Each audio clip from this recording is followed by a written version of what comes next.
भारत में चीन के राजदूत ने कहा है कि एशिया में आर्थिक विकास के मामले में अब चीन और भारत डबल इंजन की तरह हैं। तो आपने भारत में तो बहुत सुना होगा, ये बीजेपी का नारा रहा है कि हमारी डबल इंजन की सरकार होती है, जैसे उत्तर प्रदेश में डबल इंजन की सरकार चल रही है मोदी और योगी की।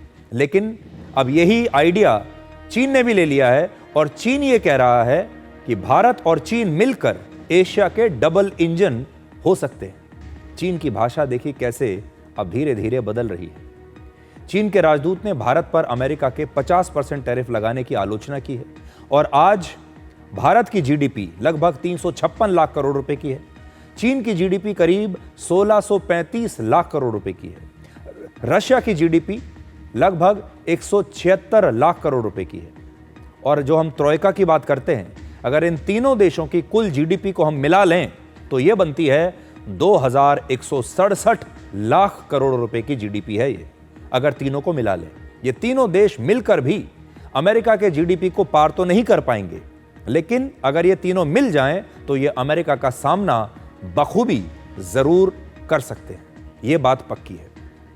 आज अमेरिका की जीडीपी लगभग 2593 लाख करोड़ रुपए की है। आप समझ लीजिए लगभग 2600 लाख करोड़ रुपए की जीडीपी है और इन तीनों देशों की कुल जीडीपी से लगभग 426 लाख करोड़ रुपए ज्यादा है।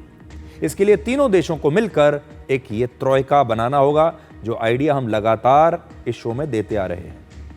अगर आज तीनों देश एक साथ मिलकर आगे बढ़ते हैं तो अगले कुछ वर्षों में आसानी से अमेरिका को पीछे छोड़ सकते हैं, क्योंकि एशिया सबसे तेजी से आगे बढ़ने वाली अर्थव्यवस्था जो पूरे एशिया में है वो है भारत और चीन, जबकि यूरोपीय देशों में रशिया सबसे तेजी से आगे बढ़ने वाली बड़ी अर्थव्यवस्था है। आज अमेरिका की आर्थिक स्थिति अच्छी नहीं है। ट्रंप जिस प्रकार से दुनिया भर में टैरिफ वॉर कर रहे हैं, उससे अगले कुछ वर्षों में अमेरिका की अर्थव्यवस्था को नुकसान होने की पूरी संभावना है। ऐसे में आज भारत रशिया और चीन के लिए मिलकर काम करने का एक बहुत ही शानदार और सुनहरा मौका है और इससे दुनिया में एक नया शक्ति संतुलन बनेगा।